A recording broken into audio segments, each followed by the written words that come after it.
Tamil cinema நேயர்களுக்கு வணக்கம். நான் உங்கள் பத்திரிகையாளர் RS கார்த்திக். இந்த வீடியோவில் நாம பார்க்க இருக்கிறது இந்த வாரம் திரைக்கு வந்திருக்கிற அனோமி படத்தோட விமர்சனம்.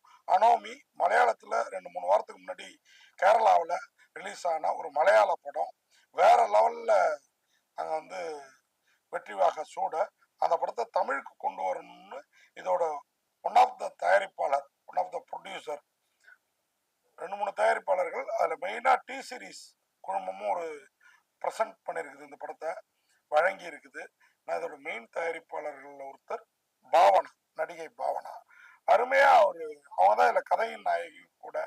என்ன கதை, என்ன களம்னா, ஒரு அக்கா தம்பிக்கு கொஞ்சம் மனப்பிறழ்வு. காரணம், அவங்க அம்மா அப்பா ஒரே விபத்தில் ஒரே நல்ல உயிரை விட அதை பார்த்து அதிர்ச்சியிலேருந்து மீளாத தம்பி என்ன அம்மா கூப்பிட்றான், அப்பா கூப்பிட்றான், நான் சூசைட் பண்ணிக்கிறேன்ட்டு நிற்கிறாரு. அவரை மனத்தத்துவ நிபுணர்கள்ட்டெல்லாம் கட்டு கொஞ்சம் கொஞ்சமாக குணப்படுத்திட்டு இருக்காங்க. இந்த நிலையில் அவங்க தம்பி காணாமல் போகிறாரு. காணாமல் போனவர் ஒரு இரவுல சடலமாக அடுத்த நாள் பகலுக்குள்ளார அந்த இரவுலேயே சடலமாக மீட்கப்படுறாரு. ஃபாரன்சிக் டிபார்ட்மெண்ட்டில் வேலை பார்க்குற, அதாவது இந்த கைரேகை நுண்ணறிவு பிரிவில் வேலை பார்க்குற நம்ம பாவனாவுக்கு தம்பியோட இறப்பின் மீது சந்தேகம். அப்போ போலீஸ் இன்ஸ்பெக்டர் இதை தற்கொலையா போலீஸ் ஏசிபி முடிக்க பார்க்குறாரு இந்த கேஸை. ஆனால் இதுக்கு முன்னாடி நடந்த ஒரு கொலையும் வேறொரு இளைஞர், இதுவும் கிட்டத்தட்ட ஒரே சாயலில் இருக்குன்னு ஒரு மாதிரி. ஏன்னா அதே துறையில் தானே இருக்காங்க அவங்க, அந்த தடயவியல் துறையில் தான் இருக்கிறாங்க நம்ம பாவனா. அதனால் 2 கேஸுக்கு நிறைய விஷயங்கள் ஒத்து போகுது. எப்படி உங்கள் ஏசிபி இதை விடலாம் அப்படின்னு கேட்டு மேலதிகாரிகள்கிட்ட போகிறாங்க. அப்போ மேலதிகாரி ஏசிபியா இருக்கிற ரகுமானை கூப்பிட்டு, என்னப்பா அது இவ்வளோ விஷயங்கள் இருக்குன்னு எப்படி இதை தற்கொலைன்னு முடிச்ச, வெளியில் தெரிஞ்ச அவ்வளோதான், நம்ம டங்குவார் வந்து போயிடும் அப்படிங்கிற ரேஞ்சில் சொல்கிறாரு. அப்போ உடனடியாக அந்த கேஸை தோண்டி துருவ ஆரம்பிக்கிறாரு ரகுமான். அதுக்குள்ளார இன்னொரு இளம் பெண் கொலை செய்யப்படுறா.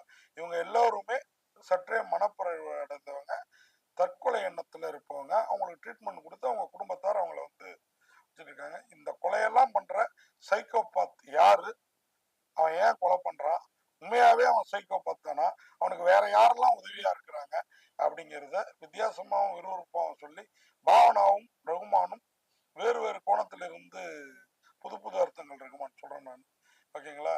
அவரும் பாவனாவும் இணைந்து இந்த கொலைகேசுகளை கண்டுபிடிச்சாங்களா இல்லை தனித்தனியாக இருந்து, ஏன்னா ரகுமானோட ஆரம்பத்திலேயே பாவனாவுக்கு இந்த கேஸை சரியாக விசாரிக்கலைங்கிற ஒரு முட்டல் இருக்குது. அதை தாண்டி 2 பேரும் இணைந்து இந்த கேஸில் உண்மையான குற்றவாளியை கண்டுபிடிச்சாங்களா, என்ன ஏது, அந்த குற்றவாளி ஏன் இப்படிலாம் பண்ணுறாங்கிறதுக்கு ஒரு ட்விஸ்ட் வச்சுருந்தாங்க பாருங்க. அதுதாங்க ஹைலைட்டு இந்த படத்தில். உண்மையாகவே அனோமி உண்மையாக நம்ம அனட்டாமியை அப்போ நடுங்க செய்திருது. அதாவது நம்மளுடைய மனித உடலை, படம் பார்க்குற மனித உடலை ஆட செய்திருது. இந்த உண்மையாக ரியாஸ் மாரத் அவர் தான் அந்த படத்தோட இயக்குனர். அருமையாக ஒரு கதையை யோசித்து அழகாக படம் பண்ணியிருக்கிறாரு. அதுக்காக அவருக்கு ஒரு ஹேட்ஸ் ஆஃப் சொல்லலாம். இந்த படத்தை குமார் மங்கத் பதக், அபிஷேக் பதக், பிரிஸ்லிங் ஃபிலிம்ஸ், பாவனா, ஆதித் பிரசன்னகுமார், இப்படி நிறைய பேர் இணைந்து தயாரிச்சிருக்காங்க. இந்த படத்தை குல்ஷன் குமார், பூஷன் குமார் டி சீரீஸ் உரிமையாளர்கள் அவங்க அவங்களோட டி சீரீஸ் ஃபிலிம்ஸ் அசோசியேஷன் இதை வெளியிட ரிலீஸ் பண்ணுறதுக்கு காரணமாக இருந்திருக்கிறாங்க. இப்படி இந்த படத்தில் நிறைய விஷயங்கள் புதுசாகவும், இந்த ரியாஸ் மாரத் உண்மையாக ஒரு சைக்காலஜிக்கல் த்ரில்லர் ரொம்ப அருமையாக கொடுத்துருக்கிறாரு. அதற்காக அதுலேயும் கிரைம் த்ரில்லர், அந்த கொலையெல்லாம் பண்ணிட்டு அவர் பேசுகிற விதம், அந்த கொலைகாரன் பாவனாகட்டும் ரகுமான் ஆகட்டும், பாவனா உண்மையாக அது மாதிரி பாவனாவோட ஜோடியாக வர்றவர் கிட்டத்தட்ட வில்லனிக் ஹீரோ அவரு கூட. அது மாதிரி இன்னொரு சில கேரக்டருக்கெல்லாம் படத்தில் ரொம்ப அழகாக மனசில் பதிகிற மாதிரி நடிச்சிருக்காங்க. இதைத்தான் எல்லாத்துக்கும் காரணம் இந்த படத்தோட ஒளிப்பதிவு, மியூசிக், இதெல்லாம் நமக்கு ரொம்ப பிடிச்ச அளவில் ஸ்கோர் பண்ணியிருக்குது. அதே மாதிரி படத்தோட இயக்குனர் ரியாஸ் மாரத் அவர் அருமையான ஒரு crime thriller, psycho crime thriller கதையை கொடுத்துருக்கிறார் அப்படிங்கிறத சொல்லி, இந்த படத்துக்கு பத்திரிகையாளர் RS கார்த்திக் எனது பார்வையில் அனோமி படத்துக்கு, நம்ம அனட்டாமி குழந்தைங்க செய்கிற அனோமி படத்துக்கு 10க்கு 6.5 மதிப்பெண் கொடுத்து விடைபெறேன். நன்றி, வணக்கம்.